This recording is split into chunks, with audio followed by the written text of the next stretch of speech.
There is a bill in the United States that most Americans have never seen, never held, and don't know is still legal tender. It has Grover Cleveland's face on it. It was printed by the Bureau of Engraving and Printing from 1928 to 1945. It circulated freely through the American economy for decades, and on July 14, 1969, it was killed. Not by Congress, not by a public vote, not by a law that was debated on the floor of the Senate, by an executive order.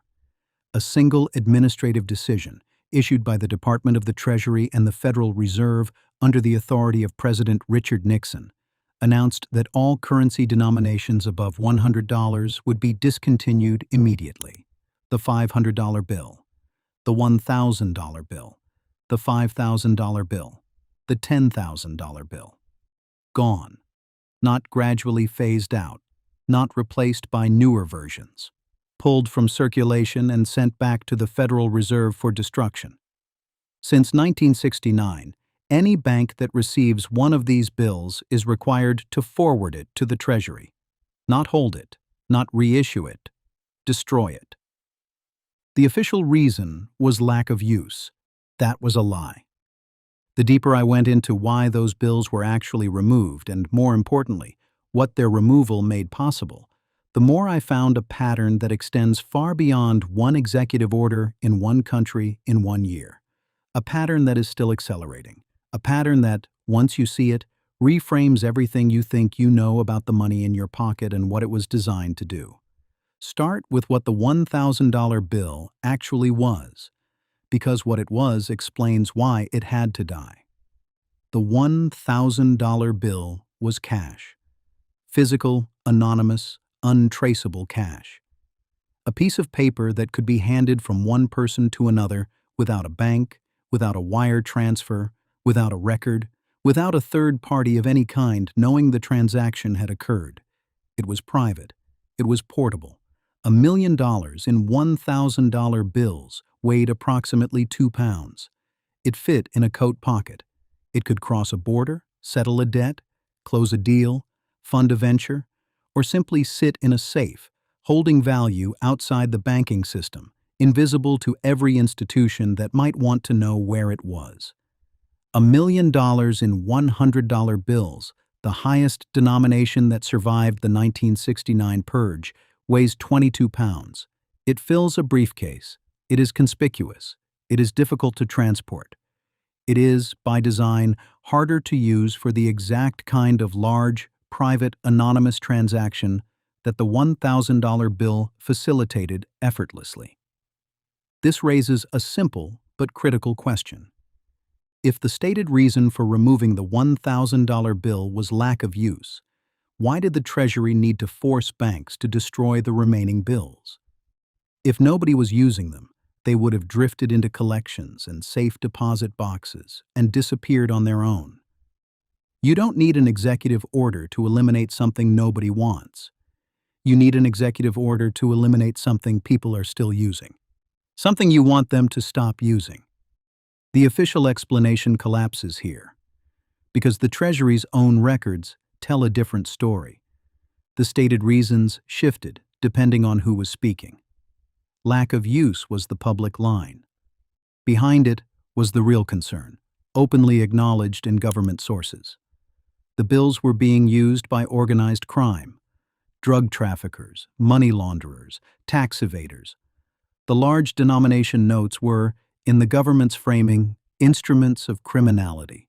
Removing them would make it harder for criminals to move large amounts of money without detection. And certainly, criminals did use large bills. This is not in dispute. But here's what the criminal use argument conceals. Every dollar bill ever printed has been used by criminals. The $20 bill is the most commonly used denomination in the drug trade. The $100 bill is the single most counterfeited note in the world. If criminal use were sufficient reason to eliminate a denomination, there would be no cash left at all. As if they were following instructions they didn't fully understand. Now look at the timing, because the timing is where the pattern becomes visible. July 14, 1969. The large denomination bills are killed. 2 years later, on August 15, 1971, Nixon announces that the United States will no longer convert dollars to gold at the fixed rate of $35 per ounce. The gold standard, the system that had anchored the value of the dollar to a physical commodity since Bretton Woods in 1944, is abandoned. The dollar becomes fiat currency, backed by nothing but the full faith and credit of the United States government. Its value is now whatever the government and the Federal Reserve say it is. 1 year before that, in 1970, Congress passed the Bank Secrecy Act, the first major legislation requiring financial institutions to keep records of cash transactions and report any transaction over $10,000 to the government. For the first time in American history, the act of using cash above a certain threshold became an event that the government tracked. 3 events. 3 years. The large bills are destroyed. The tracking of cash transactions begins. The gold standard is abandoned.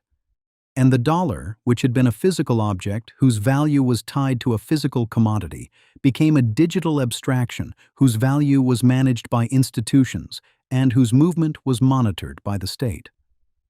The evidence suggests something much larger than a crackdown on organized crime. Because here's what the removal of the $1,000 bill actually did to the relationship between the citizen and the state.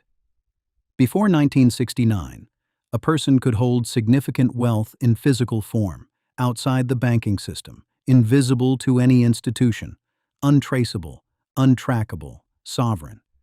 After 1969, holding the same amount of wealth in cash required 10 times the physical volume. It became conspicuous. It became suspicious. It became, through the Bank Secrecy Act, reportable. The removal of the large denomination bills didn't eliminate cash. It made cash inconvenient at scale. It made large private transactions physically difficult. It pushed large transactions into the banking system, where they could be monitored, recorded, reported, and taxed. The bill didn't die because nobody used it. The bill died because it allowed people to do something the system no longer wanted them to do: hold and move wealth privately. The silence was deafening. Now watch the pattern repeat, because the United States was not alone. It was the first. In 2000, Canada discontinued its $1,000 bill. The stated reason was the same. The bills were being used for criminal activity. In 2016, the European Central Bank announced it would stop producing the €500 note, the highest denomination in circulation. The stated reason was the same. The bill was facilitating money laundering and terrorism financing.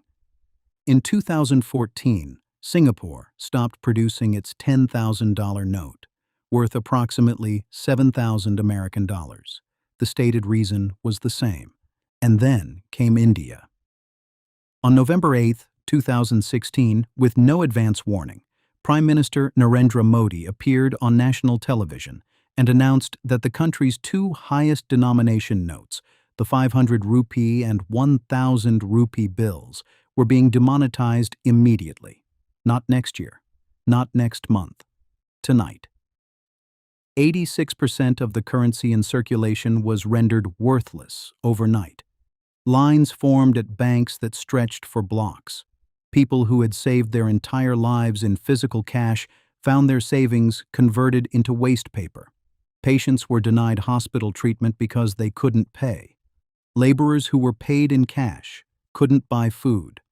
The government said the goal was to root out corruption and tax evasion. The pattern repeats with unsettling precision. Different countries, different continents, different decades, the same action, the same stated justification, the same structural result. High-denomination physical currency, the kind that allows individuals to hold and move wealth outside the banking system, is being systematically eliminated across the globe. This raises a simple but critical question. Who benefits from a world where large private transactions are impossible? I want to pause here and ask something that isn't usually asked. What is cash? Not what is it made of. What is it for? Cash is the only form of legal payment that requires no intermediary, no bank, no processor, no network, no server, no institution of any kind standing between the person paying and the person being paid. When you hand someone a $100 bill, the transaction is complete. No third party approved it. No third party recorded it. No third party took a fee. No third party can reverse it. Every other form of payment, credit cards, debit cards, wire transfers, digital wallets, requires an intermediary, an institution that sits between the two parties and controls the transaction, an institution that records the amount, the participants, the time, the location, an institution that can approve the transaction, deny it, delay it, reverse it, or report it to the government. An institution that charges a fee for the privilege of allowing you to use your own money. Cash is the last form of payment that belongs to the person holding it. And the elimination of large-denomination cash is the slow, systematic reduction of the amount of private financial activity that is physically possible. The deeper I went, the more I found that the 1969 elimination wasn't the beginning, and it wasn't the end. It was one step in a longer process, a process that has been moving in one direction for over half a century, away from physical money, away from anonymous transaction, away from the ability of an individual to hold and move wealth without institutional permission. Now do the inflation calculation, because this is the detail that makes the entire picture visible. In 1969, when the $1,000 bill was removed, $100 had the purchasing power of roughly $850 in today's dollars. The highest denomination that survived the purge has effectively lost 85% of its value in real terms. If the government had adjusted the $100 bill for inflation, the highest denomination today would be approximately $850. Instead, it's still $100, which means the real terms ceiling on anonymous, untraceable transactions has been dropping for over 50 years. Not because anyone passed a law reducing it, because inflation did the work for them.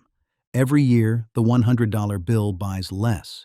Every year, the amount of private economic activity that cash can support shrinks.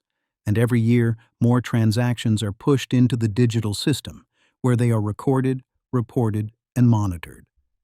Former Treasury Secretary Larry Summers has publicly advocated for eliminating the $100 bill. The logic is always the same. Criminals use it. If it's true that the logical endpoint of the criminal use argument is the elimination of cash entirely, then the 1969 executive order wasn't a standalone decision. It was the first step in a program that has been unfolding for more than half a century, and whose destination is a world in which every transaction is digital, every transaction is recorded, and every transaction requires institutional approval. The pattern repeats with unsettling precision across every domain I've examined. Systems that gave individuals autonomy, that allowed them to act without institutional permission, that operated outside the surveillance architecture of the state, replaced by systems that route every action through an intermediary. The local sun replaced by railroad time. The naming ceremony replaced by the birth certificate. The ancestral burial replaced by the commercial cemetery. And physical cash, the last form of payment that belongs to the person holding it, being slowly, steadily, denomination by denomination, eliminated. I'm not claiming this is a conspiracy. I'm asking a structural question. What kind of economy do you get when every transaction above a trivial amount must pass through an institution? What kind of governance do you get when the state can see every purchase, every payment, every transfer in real time? What kind of freedom do you get when the ability to hold and move wealth privately has been reduced by 85% through inflation, and the remaining $100 bill is being targeted for elimination? I don't have a complete theory. I have a question that multiplies the deeper I look. Why was the $1,000 bill eliminated 2 years before the gold standard was abandoned? Why was the Bank Secrecy Act passed 1 year after the bills were pulled? Why has every major economy on Earth followed the same sequence, eliminating high-denomination notes under the same stated justification? Why has no government in the world increased its highest denomination to keep pace with inflation? Why has every adjustment, in every country, in every decade, moved in the same direction, toward smaller bills, toward more reporting, toward more surveillance, toward less privacy, and the question underneath all the others, the one that sits in the empty space where the $1,000 bill used to be? What happens when the last physical bill is gone? When every transaction is digital? When every purchase requires a network, a server, a processor, an institution that can approve or deny? When the ability to hand someone a piece of paper and complete a transaction without anyone else knowing is no longer physically possible? I'll leave you with this. Reach into your wallet. Pull out whatever cash you have. A $20 bill, a $50 bill, maybe a $100 bill if you're carrying one. Hold it. Feel the paper. That object in your hand is one of the last instruments of private economic agency that exists in the modern world. It requires no app, no password, no network, no approval. It works in a blackout. It works when the server is down. It works when the bank is closed. It works when the government doesn't want it to work, which is precisely why it is being eliminated. The $1,000 bill was killed first because it was the most powerful. It allowed the most privacy. It enabled the most autonomy. It was the bill that let a citizen hold serious wealth in their own hands, outside the system, invisible to the institutions that increasingly need to see everything. They told you it was because of criminals. Maybe some criminals used it. But the bill they killed served everyone who held it. And the system they're building to replace it serves everyone who watches. Once you see it, you can't unsee it.